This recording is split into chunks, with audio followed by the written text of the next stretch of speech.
put something together here, and he's trying to roar. What a javelin competition this is. And that is another great throw. Neeraj Chopra.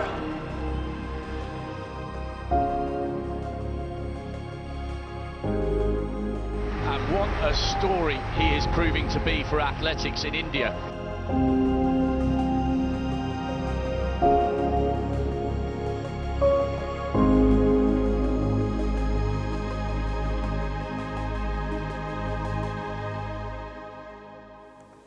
बहुत बहुत दूर दूर race होगी जिसमें पता लगेगा ना। तो अभी बात हमको करनी है नॉर्मल। हाँ जी, हेलो हेलो 1 2 3। ये तो काफ़ी लंबा चलने वाला है प्रोग्राम, मुझे लग रहा है फिर।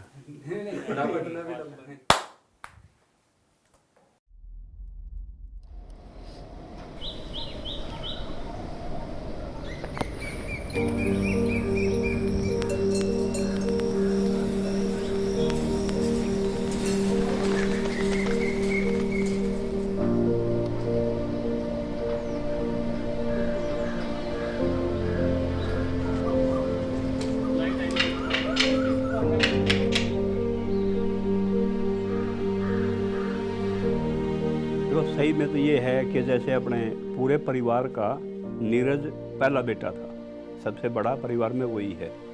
और हमारी माता जी उस टाइम थी, उनके लाड प्यार उसके साथ काफ़ी थे। विदेशी खाना जितना भी है ना वो उसको ज़्यादा खिलाती थी। तो हुआ क्या कि उसमें और ज़्यादा बढ़िया खाना तो तकरीबन था ही, वो तो ओवरवेट उसका होना शुरू हो गया।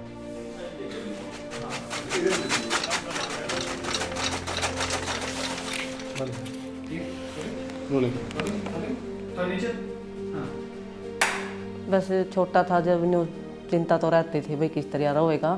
तो इकट्ठा परिवार था, छोटे बच्चे और साथ में थे, उनके चला रहा अपना बढ़िया टाइम हो गया था। तो उन्हें तो सबका परिवार ही शादी, हम चाचे भी तो पापा भी, मम्मी भी और चाची भी। कोई नु को नहीं है वही मम्मी पापा अलग हैं, चाचे ताऊ अलग हैं, 4 भाइयों का परिवार इकट्ठा है। चलो हम एक मामले में मानते हैं कि हम पेरेंट्स हैं, लेकिन इस मामले में मेरे जो और भाई हैं वो हमेशा मेरे से ज़्यादा ख्याल रखा उसका।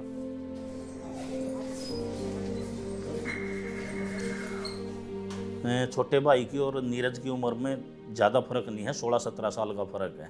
वो मतलब ज़्यादा नज़दीक है नीरज उसके छोटे भाई के। तो जाहिर ही बात है सबसे बड़ा है तो लाडला भी सबसे ज़्यादा होगा। और इतना दूध घी मलाई घी खिलाया कि ये खूब तंदुरुस्त बिल्कुल मोटा ताज़ा हो गया। आम बच्चों से ज़्यादा वजन था उसका। तो फिर महसूस हुआ कि भी इस तरह मतलब एक फार्मर फैमिली का बच्चा ऐसे ठीक लगता ही नहीं, अनहेल्दी सा फील हो रहा था वो।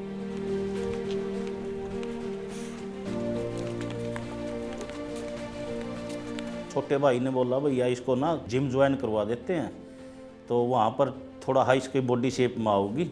अच्छा इसकी परवरिश हुई है तो इसको दोबारा से हम लोग रीसेट कराते हैं। तो हम लोगों ने उसको जिम ज्वाइन करा दिया। और जिम से पहले जैसे इधर अपने गांव में ही जब खेता के रास्ते थे, पगडंडियाँ थी, उन पे भागना, या सड़कों पर मतलब साइड में जो कच्चे रास्ते हैं उन पर भागना, वही था बस। नीरज भाई, एक जॉइंट फैमिली से आना और एक मिडिल क्लास फैमिली से आना, और जिस तरीके से आपने भी देखा भी कि हर किसी ने एक स्ट्रगल की कहानी है अपने आप में, तो उसने कैसे आपका एक कैरेक्टर शेप किया? मुझे लगता है कि जॉइंट फैमिली का सबसे बड़ा जो असर है मेरे ऊपर वो यही है कि सभी की रिस्पेक्ट करना, क्योंकि फैमिली में काफ़ी मेंबर्स हैं। तो मुझे कभी भी कज़न्स को लेके कभी ऐसे नहीं हुआ, ऐसा लगता है कि जैसे रियल भाई बहन है, क्योंकि हम शुरू से ही साथ में रहते थे। मुझे भी फील होता था कि हाँ मेरा वेट थोड़ा ज़्यादा है और शायद मुझे कंट्रोल करना चाहिए, क्योंकि हम खेलते तो थे ही, भले ही वेट ज़्यादा है, लेकिन कहीं ना कहीं और बच्चों की तरह इतने एक्टिव नहीं थे, क्योंकि स्पोर्ट्स का पूरे फैमिली तो क्या पूरे गांव में कोई बैकग्राउंड नहीं था। तो एक नई लाइन थी बिल्कुल, एक मतलब ऐसे बोलते हैं कि पूरा ट्रैक से अलग ही था। तो सभी को ऐसा लगता था कि क्या ही करेगा, लेकिन छोटे अंकल हैं सुरेंद्र अंकल, उनको बहुत ज़्यादा था कि नहीं इसकी फिटनेस अच्छी करनी है और इसको बढ़िया स्टेडियम में छोड़ना है। मतलब ये उम्र ऐसी है कि वो गलत तरीके से एक्सरसाइज करेगा तो भगवान ना करे कुछ चोट लग जाए। तो एक अच्छे कोच के पास में इसको फिटनेस के लिए डाल दिया। तो ट्रेनर को स्पेशल ड्यूटी लगा दी, आप अगर 2 घंटे आपने देने हैं तो स्पेशली दोगे इसको, उसके लिए हम पे कर देंगे। जब लगा कि वो कोच ने खुद हमें जवाब दिया कि अब ये मेरे तरीके से पूर्णतः फिट है, भाई अब बताओ क्या करना है, ये तो हमने सोचा ही नहीं। पानीपत में उसका जो जिम ज्वाइन करवा था, वहाँ पर स्टेडियम साथ में है, शिवाजी स्टेडियम के नाम से।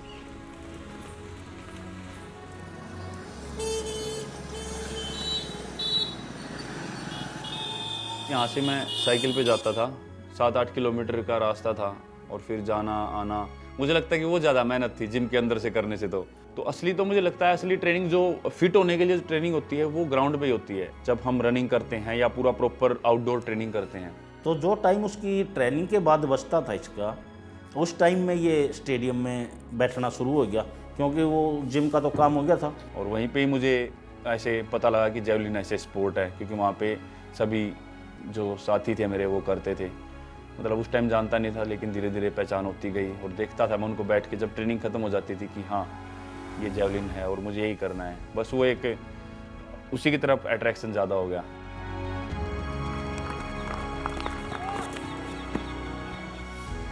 स्टेडियम में जाने के बाद इसके ये मोनू मोन्टू ये दोस्त बने, ये ज़्यादा नज़दीकी हो गए इसके। तो मोनू खुद जेवलिन का एक बहुत अच्छा थ्रोअर रहा है।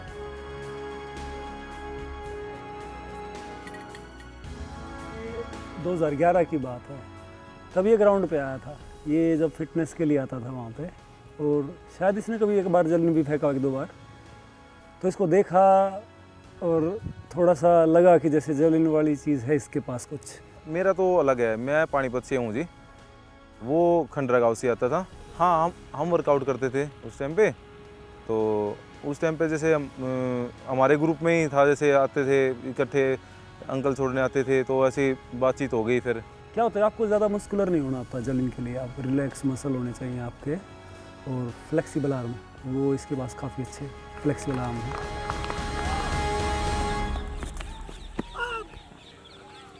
हमें स्पोर्ट्स का नॉलेज नहीं था, तो उन लोगों की, उन बच्चों की नसीहत मान के फिर हम लोगों ने इसको स्पोर्ट्स की तरफ मूव करा दिया।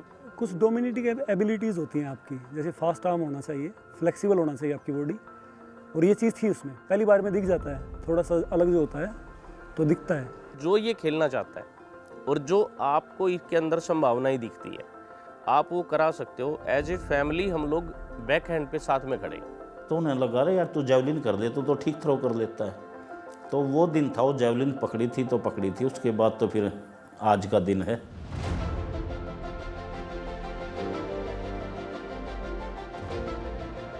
पहली बार होता है आपके लिए चैलेंज होता है कि ये स्टार्ट कैसे करें, क्योंकि तो तक तो वो नॉर्मल अपनी फिटनेस के लिए आ रहा था। तो जब पहले वो कन्विंस हो कि वो जेवलिन करने के लिए राज़ी हो, तब आगे की चीज़ सोची।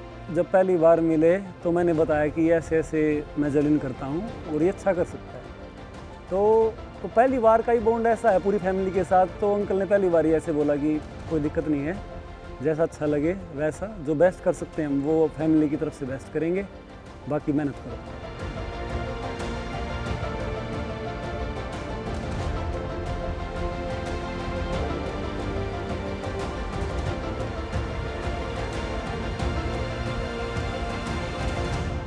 बिल्कुल, ये तो था कि परिवार इतनी मेहनत करता है और फैमिली की कंडीशंस पता थी क्या है, लेकिन इतना दिमाग नहीं था उस टाइम पे कि बस ऐसा कुछ माइंड में हो कि नहीं अब मुझे करना ही है, अब मुझे ओलंपिक गोल्ड जीतना है। बस ये था कि डेली का जो रूटीन था कि मेहनत करने जाना है और अच्छे से मेहनत करनी है, वो मेरे हाथ में था उस टाइम पे। मुझे लगता है कि वो कहीं ना कहीं पैशन था, तो मैं इतने अच्छे से कर पाया। तो यहाँ था कि रिस्पॉन्स कैसा था जब आपने बताया कि यार हमारा जो भतीजा है ना वो जेवलिन में जा रहा है और अच्छा कर रहा है, रिकॉर्ड बना रहा है? कोई अच्छा रिस्पॉन्स नहीं था। ये जो करना चाहता ना, हम इसको इसलिए सपोर्ट करेंगे क्योंकि हमने अपनी लाइफ के सपनों को मरते हुए देखा है। और वो सपने मरते तभी हैं जब आपके पास में लैक ऑफ फाइनेंशियली पोजीशन हो। काफ़ी सारे लोगों ने डिमोरलाइज भी किया, अरे कहाँ ये क्या खेल है, ये डंडा उठा के फेंक रहा है, कोई खेल है ये? देखो, पहला दौर जो इसका जेवलिन का था हमारे लिए चैलेंजिंग तो था, लेकिन ये था कि जब हम 4 भाई इकट्ठे कमा रहे हैं तो अपना सारा कुछ बैलेंस बना के भाई हमें कामयाब करना है, इसको हमारी लगन थी, बस इसको कामयाब करना है। भाई ये सब बच्चे बोलते हैं कि पढ़ता है, मेरा बेटा इंजीनियरिंग करता है, मेरा बेटा मेडिकल पढ़ता है। तो एक हमारा जवाब ऐसा होता था कि हमारा बच्चा खेलता है, खेलने के लिए जाता है। तो ये एक लीक से हटके सवाल था गांव के लोगों के लिए, भी ऐसा तो हमने कभी देखा ही नहीं, किसी का बच्चा जाता ही नहीं, तो ये ऐसा क्यों कर रहे हैं? तो सभी लोग देहात में यही बोलते थे कि ये क्या खेल है। खेल तो कुश्ती कबड्डी का है, जिसमें जान का भी पता चलता है कितनी जान है तेरे में। जो कुश्ती कबड्डी एक कल्चर था हरियाणा का, लेकिन हम थोड़ा और टाइप की हमारी फैमिली, हमने सुनी सबकी, करी अपने मन की। हमने नहीं पता था जी बालक के मन में यह चीज़ है कि भाई मैं तो खेल करूँगा, तो इस पर 100% झोंक दो।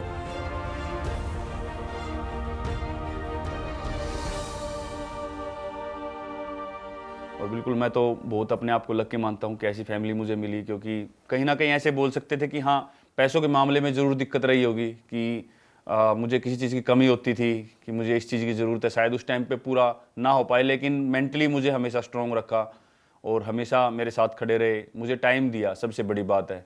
तो वो मुझे मेरी मेहनत करने का और मुझे खुद पे बिलीव करने का, खुद को जानने का मुझे टाइम मिला। उनका मेरे ऊपर विश्वास था, एक सब्र था उनके अंदर कि ये कर लेगा, अच्छा इसको टाइम चाहिए।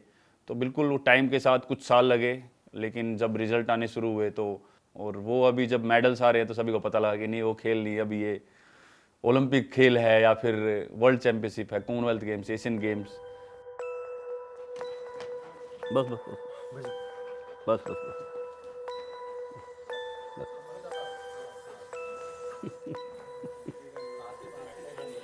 नहीं, मोनू है साथ में, रुकेगा नहीं। इन लोगों ने मतलब छोटा बच्चा था उस टाइम, इसको पाल के बड़ा किया, तो इनका प्यार ज़्यादा है इसमें। और उस टाइम फ़ोन का या मतलब यूट्यूब का कोई ऐसा काम हमारे पास था नहीं, तो उन बच्चों के फ़ोन से ही, ये छोटे फ़ोन में उनसे वीडियो लेके आता था। वो फोकस उनका जी स्टार्टिंग से गेम पे ही था, क्योंकि फ्री टाइम पे भी फ़ोन में वीडियो देखते रहना। उस टाइम पे तो अब तो ये जैसे इंस्टाग्राम वगैरह है, तो उस टाइम पे नहीं था, तो यूट्यूब पे वीडियो डाउनलोड करके फ़ोन में, हाँ जी, उन पे देखता रहना वीडियो। हाँ, ये जेवलिन की वीडियो जैसे प्रैक्टिस रिलेटिव अपना जेन जेलेंजली वगैरह, इनकी जितने भी हमारे टॉप थ्रोअर रहे हैं उनकी वीडियो बार बार रिपीट करना, उनको फ्री टाइम में बहुत देखते थे। तो तब इसको 7-8 हज़ार रुपये की स्टार्टिंग में एक जेवलिन दिलवाई थी कि भाई इससे अपनी प्रैक्टिस, जो एक छोटे लेवल की प्रैक्टिस जो थी स्टार्टिंग की, वो इसे कर सकता है। चाचा जी, एक कहानी हमने सुनी है, वो थोड़ा सा उस पर आप बेहतर बता पाएंगे क्या कुछ हुआ था? कि एक जेवलिन टूटता है, नीरज रो रहे होते हैं, फिर आप वहां पर आते हो, अलग अलग उसके हमने वर्जन देखे हैं, सच्चाई आप ही बता सकते हो। अरे ये रोने वाली तो कहानी वैसे ही पता नहीं किसने कहाँ से जोड़ के खड़ी कर दी। जेवलिन की दरअसल वो इधर शिवाजी स्टेडियम में जब प्रैक्टिस करता था ना, तो उसने जब थ्रो की ना, वो जेवलिन कहीं न कहीं किसी कंकर पत्थर पे वो उसकी जाके नोक लगी और वो जेवलिन आगे से ब्रेक हो गया, उसका थोड़ा सा हिस्सा टूट गया। जब नीरज से मिले हम तो देखा उदास सा हो रहा था, जैसे भाई नुकसान होने के बाद उदास हो जाए। मन ने कहा हम तो देसी आदमी थे, हमने जेवलिन फाँकना तो बहुत दूर की बात सुनी है, पहली बार थी। इन्हें खेल भी शुरू कर दिया था, उसके बाद तो नहीं पता लग गया था जेवलिन भी कोई खेल है। महैया कैंक की आओगी, हम बोले 8-10 हज़ार की आओगी। मखाई डंडा हा, हाँ इसे टोन में बात करी, मखाई डंडा हा। बोले अंकल महंगी आओ या। ओवरऑल हमें नीरज के ऊपर उतना ही ब्लाइंड फेथ था जितना पहले दिन से बेबी के ऊपर में बच्चे को होता, पेरेंट्स को होता है। हमें लगा कि कुछ भी हो, ये जो कर रहा है और हम जो करा रहे हैं हमारे हिसाब से सही है। आप किसी भी फील्ड में हैं, जब तक आप कामयाब नहीं होते तब तक आपके लिए सवालिया निशान ऐसे बने रहते हैं। तो उसका हम लोगों ने पॉजिटिव अपनी तरफ से आंसर ले लिया खुद से ही, कि जब लोग सवाल कर रहे थे तो हमें लगता था कि ये ठीक कर रहे हैं। कहीं भी हमारे को अगर लगता है तो हम उससे पूछ लेते हैं, भाई अब क्या करना चाह रहा है, तेरे को किस चीज़ की ज़रूरत है, तो मतलब वो दिल खोल का मतलब बता रहा है। बड़ी तो बड़ी बात है, यू बिगड़न तो हम बिन देंदे हैं, और हाथा मत रोल दे फुटेगी तो फुटेगी। इट मीन्स मतलब अगर मेहनत करते करते भी बिगड़ेगा तो बिगड़ेगा। हमने भी फिर पीछे इसके चलना शुरू कर दिया, तो बेटे आगे आगे हम पीछे पीछे, तो उसके बाद से इसने मुड़ के नहीं देखा। और लगभग 1-1.5 साल के बाद उस तब से मैं इसको बोल रहा हूँ कि तू कुछ खास करने के लिए ही बना।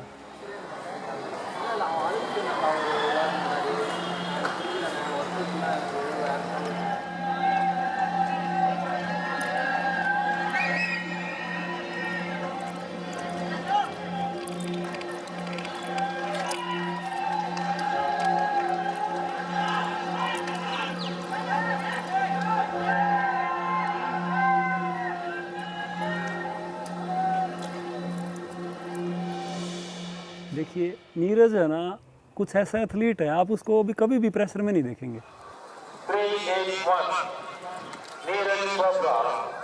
Haryana. 466, Kashinath Nayak, Karnataka.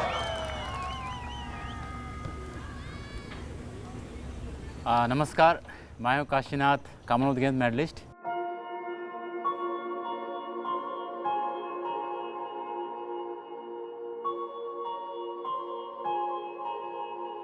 Last Asian Games के एक फाइनल कॉम्पिटिशन था, आई थिंक इंटरस्टेट था पटियाला में। उस दौरान मेरे स्टूडेंट था देवेंद्र सिंह खंग और राजेंद्र जो खेल रहे थे। 540, Devendra Singh of Punjab. 257, Neeraj Chopra of Haryana. तो उस दौरान ये भी आया था, तो उस दौरान देखा कि ये बिल्कुल जूनियर लड़का था।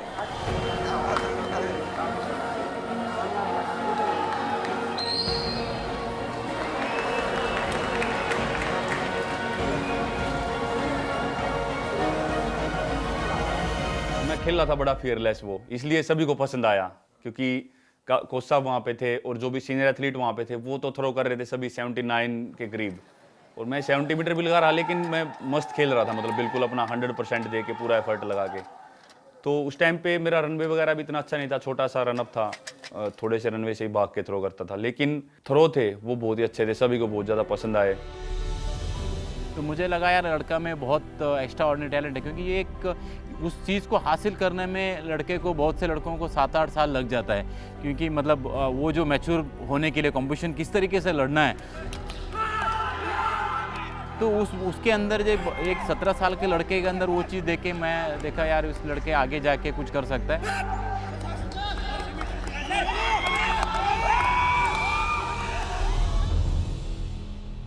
So I'm Parth Jindal.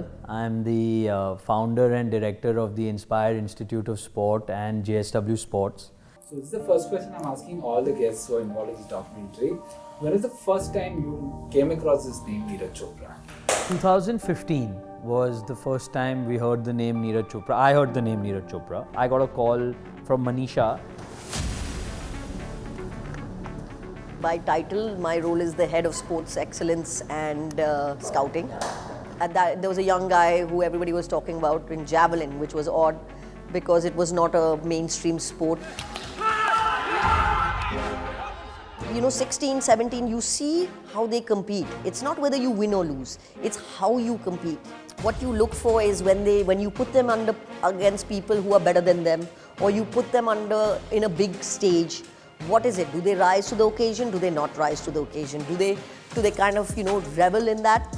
You could tell he was not overawed by the whole scenario. He was competing, not throwing as far, his strength was nowhere close to the others at that time.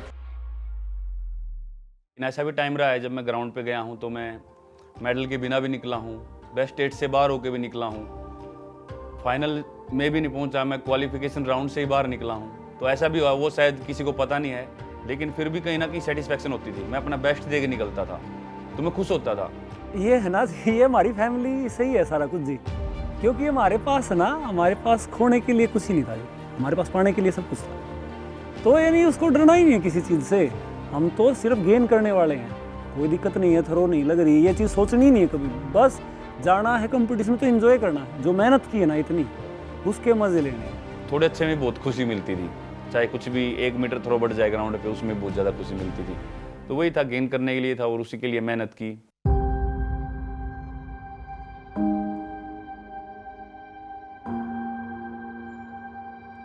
I am Radhakrishnan Nair, Chief Coach of Indian Athletics. I am in the national coaching arm since 2013 August, now almost 10 years completed. I was in Trivandrum for the national games in the month of February in 2015. So while watching the javelin throw final, that was the first time I have seen Neeraj Chopra. Of course, he was finished 5th with the 73 plus, but I could find him tremendous arm speed as well as the flexibility of doing technique. So I could recommend his name to AFI. Can I invite the president of AFI to say a few words?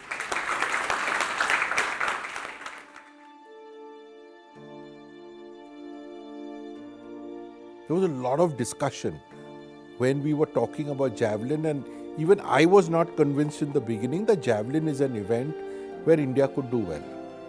And they find that this guy has got the swing, he's got the style, he's got the whip, he's releasing well.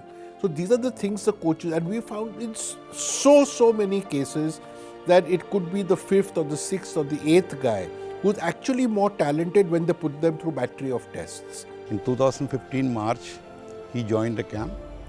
In fact, the whole year he was in Patiala. From there, Neeraj journey starts.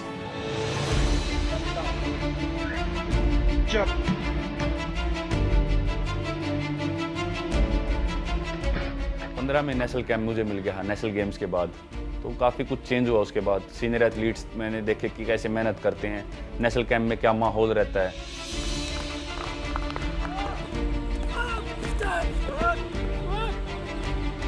और काफ़ी knowledge हुआ मतलब वहाँ पे, और world quality मतलब अच्छी quality के जेवलिन मिले, अच्छी क्वालिटी की फैसिलिटी मिली, तो एकदम रिजल्ट एकदम बहुत अच्छा गया फिर।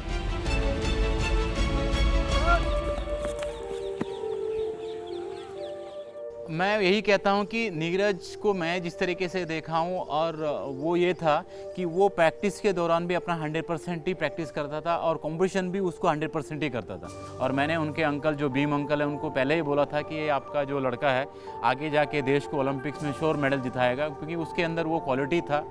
तो जो मैं अपने एज अ स्पोर्ट्समैन लाइफ में जिस तरीके से मैंने लास्ट में किस तरीके से कंपटीशन लड़ता था और किस तरीके से अपना आप को माइंड सेट करके रखा था, वो उसके अंदर ऑलरेडी था।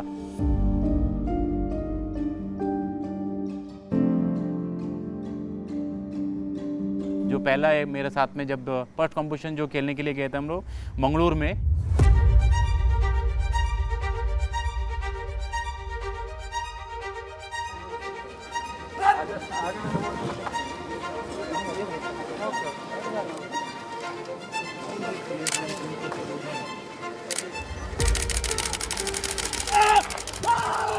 फेडरेशन कप था, उस दौरान वहाँ पे देवेंद्र फर्स्ट हुआ था और नीरज के सेकंड हुआ था। तो हम लोग, वो हमारा पहला कंपटीशन था नीरज के साथ में, मेरा as a coach.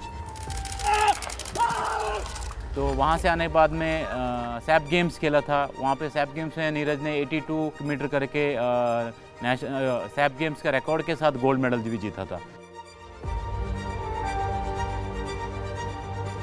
So we understood that, AFA understood that. Now this is the time you need further proper coaching. It's always a gamble when you invest in any athlete at a young age, and if you do it very singularly, where we pick one athlete and do it, it's always a huge gamble. Talented athletes in our country have never got the requisite support. They don't even know what it means, what the right technique is to, at that time, what the right technique is to throw a javelin. If you have the right system, eventually you will get the right results. And then Gary was very, very clear. He said, listen, this boy has talent and I really want to work on him, and if it doesn't work in a year, it doesn't work. But for 1 year, I want to train Neeraj. AFI मुझे suddenly junior camp से national camp पे draft कर रहा है, तो आपको कुछ pressure हुआ इस टाइम पे? नहीं, मुझे ऐसा कोई प्रेशर नहीं था। मुझे विश्वास था खुद पे कि नहीं यार अच्छा कर देंगे, और बिल्कुल सपोर्ट मिला था उस टाइम पे, तो वो बहुत ही अच्छा लगा था दोनों तरफ से, गवर्नमेंट से भी और JSW से भी। लेकिन ऐसा कोई प्रेशर नहीं था, क्योंकि वही है, ट्रस्ट था कि अच्छा कर देंगे आगे फ्यूचर में, क्योंकि ऐसी फैमिली से निकल के गए थे कि ये चीज़ें प्रेशर वगैरह ये सब रह गए थे पीछे, तो बस मेहनत ही थी। नहीं, यो काम उसका दुर्दंत है, बचपन तय है, उसने कभी घमंड क्या ही चीज़ का को नहीं है कि भाई आज हमारे घर में यह चीज़ बड़ी है या छोटी है तो मैं बड़ा होगा छोटा, आज भी बचपन में ही हो। देखिए, हमने कभी इस तरह से नहीं सोचा कि ये रिस्क है। हमें लगा कि ये हमारी एक ड्यूटी है, ये हमारा कर्तव्य है कि भाई जो ये करना चाह रहा है ना, हम इसको सपोर्ट करें। उसके पीछे हमारा तो मकसद कुछ भी नहीं था, सब कुछ नीरज के लिए था। ये इसके पीछे सबसे बड़ी तो बात उसका पैशन है। मतलब नीरज जेवलिन के अंदर तक इतना घुसा हुआ, उसका इतना पैशन है जेवलिन के प्रति कि आप एक दूसरे के पूरक बोल सकते हैं इसको। जेवलिन है तो नीरज है, नीरज है तो जेवलिन है। और एक ही चीज़ मैं बोलता हूँ, आप करने से पहले कुछ बोलो मत, और करने के बाद बोलने की ज़रूरत नहीं होती। 2016 में जब मैं सैफ गेम खेला 82.23 मीटर वहाँ पे थ्रो थी, तो उस टाइम पे लगा कि हाँ कुछ कर मतलब ओलंपिक के लिए क्वालिफाई कर सकता हूँ, रियो ओलंपिक्स के लिए। लेकिन मेन जब मुझे पता लगा असली कि हाँ नहीं अभी इंटरनेशनल लेवल पे भी कर देंगे बढ़िया, मतलब किसी भी कंपटीशन में उतारे तो अच्छा ही करेंगे, तो वो लगा वर्ल्ड जूनियर में। That little surge from Ledema was just to take the lead and then slow the pace down and give Koech a chance of getting back in touch. Chopra, the world #1. How does he respond? He responds like that. That is brilliant. देखिए ये चीज़ें जब होनी होती हैं तो होनी होती हैं। वर्ल्ड जूनियर चैंपियनशिप में एकदम बहुत अच्छी पर्सनल बेस्ट हुई, जैसे 82.23 थी तो 86.48 मीटर मैंने वहाँ पे बेस्ट की। देखिए उस टाइम पर नीरज मेडल कंटेंडर था जूनियर वर्ल्ड चैंपियनशिप। देखिए इतना बड़ा थ्रो, वो मिरेकुलस थ्रो है आज के दिन भी, और उससे ही सारी चीज़ें चेंज हुई। And that has been measured at 86 meters 48. It is a world record. तो वो एक जो जंप था वो काफ़ी अच्छा था, और उस टाइम मुझे लगा कि हाँ यार अभी कहीं पे भी उतार दो, अभी अच्छा ही करेंगे, कोई दिक्कत नहीं। Our third of these world under-20 championships. He was expecting it, he says now, but really when he went in, we thought he'll have a good throw, but we didn't think that he's going to have a world record throw. You know, it really gives you a boost at that time to say, hey, I can throw, and those are the distances pretty close to what the seniors were also throwing at that time. And so that gave him a very, very good platform to make that transition. उस time से जो असली athlete की पहचान है ना, वो 2016 के बाद मिली, और जब वर्ल्ड रिकॉर्ड बना ना 86.48 मीटर का, उसके बाद तो सब कुछ एकदम जैसे सारी सोशल मीडिया जाम ही हो गई थी, जैसे फेसबुक पे जो भी चीज़ छेड़े उसी पे नीरज चोपड़ा, उसी पे नीरज चोपड़ा। और इसके बाद हमने पीछे मुड़ के उसको रीचेक किया ही नहीं, सिर्फ वॉच किया कि क्या ये डायरेक्शन पे सही चल रहा है, क्या दिमाग में कुछ अलग चीज़ें तो नहीं आ रही हैं, क्या ये चकाचौंध में कहीं गुम तो नहीं हो रहा है, भटक तो नहीं रहा है। रोलिंग है, रोलिंग, हाँ rolling. The Indian wrestlers had to depart to Rio.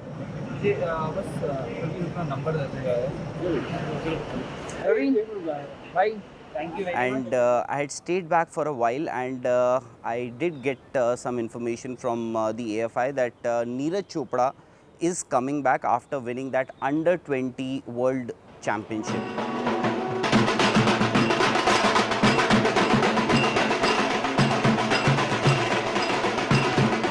I could hear a loud noise, you know, drum beats, people, a lot of people from Haryana, from Athletics Federation had gathered, and I saw a young boy.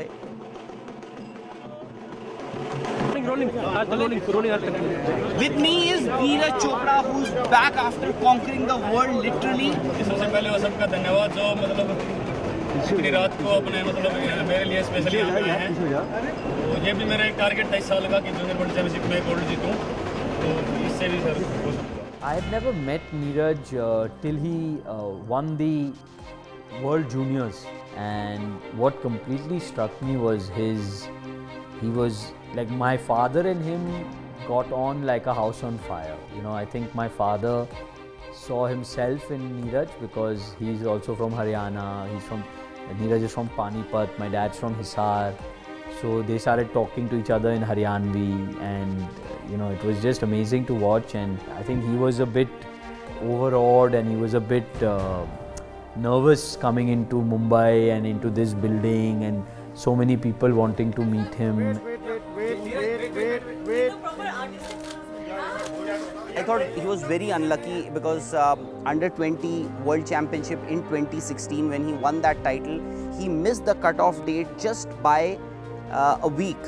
Olympic target, Olympic medal, एक चीज थी जो हर कोई चुका है. His mark in that championship was over 86 meters, which was good enough for him to win a bronze medal at the Rio Olympics.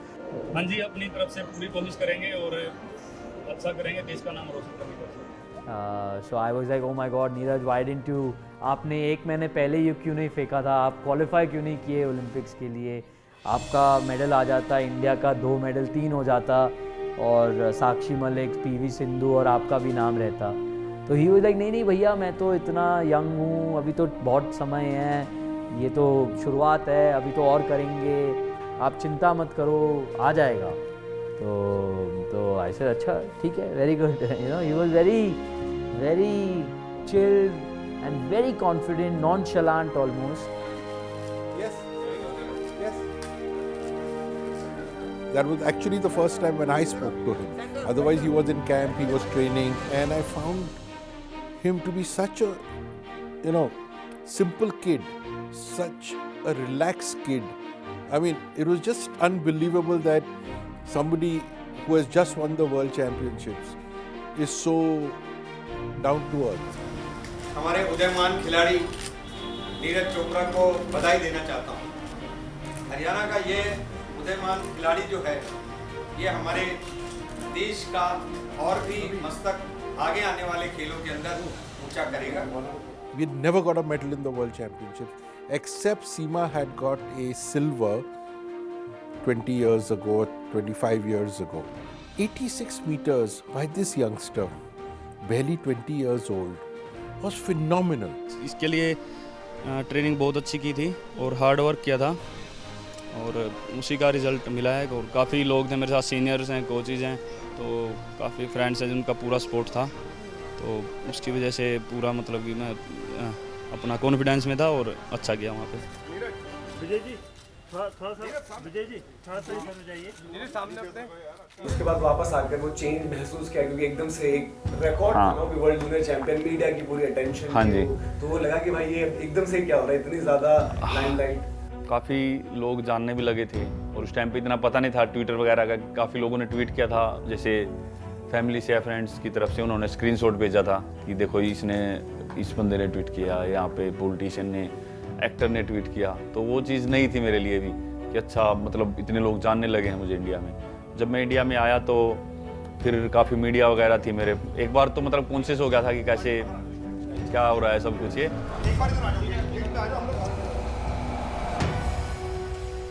पूरा गांव हमारे बधाई देने पहुंचा है जी, बहुत खुश हुए हमें। ठीक है जी, हम तो यही सोचते हैं कि बहुत आगे तक जाए जी वो। लेकिन जब एक जूनियर वर्ल्ड चैंपियनशिप उसने जीती थी, तब से एक मन में हौसला हुआ, भाई हाँ ये अच्छा कर रहा है और कुछ और भी नया करेगा, देश के लिए कुछ अच्छा करने वाला है। मेरे पूरे गांव में, मेरे पूरे देश में इतनी खुशी है जो शब्दों में बयान नहीं की जा सकती। उसने अपने दिमाग में एक ही चीज़ बिठा रखी है कि भाई मैं इसमें अपना 100% झोंकूँगा, मैं इसकी तय तक जाना चाहूँ, उसके लिए मुझे भले कितनी मेहनत करनी पड़ो। और इस कामयाबी के पीछे सिर्फ एक नीरज को ना लेके इस पूरे ग्राम निवासियों का आशीर्वाद है।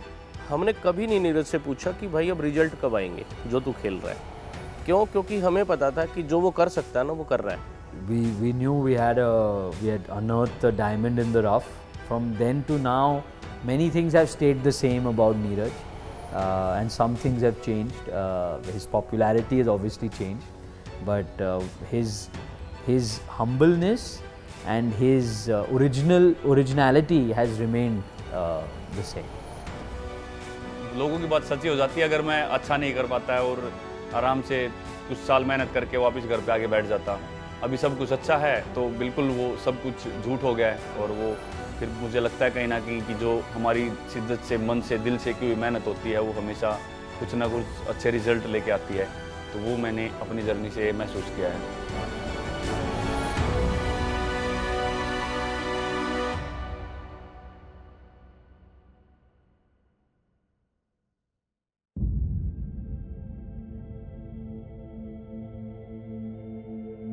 So what relaxes? What kind of music does he listen to when he hits the gym? Mostly is Punjabi music. He dances off in the gym. So how good a dancer is Neeraj Chopra? Very good. Haryanvi dancing.